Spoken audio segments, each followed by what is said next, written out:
हर एक 100 साल में एक बार इंसानों को महामारी से होकर गुजरना पड़ता है। कभी अंतरिक्ष से आ रहे उल्कापिंड से, तो कभी कोरोना वायरस जैसे खतरनाक महामारी से। लगभग हर एक 100 साल में धरतीवासी इन बड़े महामारी से होकर गुजरते हैं और इसी चपेट में कई लोगों की मृत्यु तक हो जाती है, वो भी भारी संख्या में।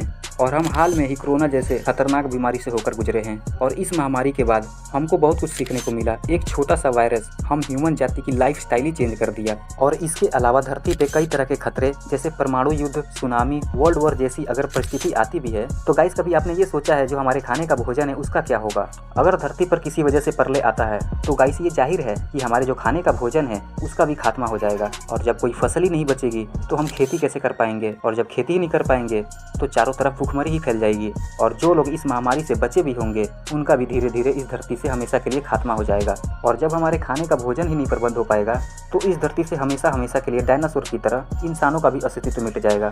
तो गाइस इन्हीं सब बातों को ध्यान में रखते हुए हमारे धरती के कुछ बुद्धिमान लोग इसका हल निकाल लिया है। अगर धरती पर प्रलय, युद्ध, सुनामी किसी भी वजह से अगर धरती नष्ट हो जाए तो पृथ्वी पर अनाज की सारी प्रजातियां नष्ट हो जाएंगी। और ऐसा ना हो इसलिए दुनिया भर के मौजूद सभी प्रकार के अनाज के बीजों को एक सुरक्षित जगह पे स्टोर करके रखा गया है। और गाइस इस जगह का नाम है वॉलपोर्ट ग्लोबल सोल्ड वोल्ट है। और यह जगह पड़ता है आर्कटिक सर्कल के पास, नॉर्वे और नॉर्थ पोल के बीच में। गाइस आपको पता है यहाँ पर दुनिया भर के 10 लाख से भी ज्यादा वैरायटी के अनाज के जो बीज होते हैं उनको स्टोर करके रखा गया है। और ये अनाज के बीज यहाँ पे इसलिए स्टोर करके रखे गए हैं ताकि किसी प्रलय जैसी परिस्थिति में अगर धरती नष्ट हो जाती है तो कम से कम इस अनाज के बीज से दोबारा अनाज को उगाया जा सके, जिसकी वजह से भूखमरी ना हो और समय पे सब व्यक्ति को खाना मिल पाए।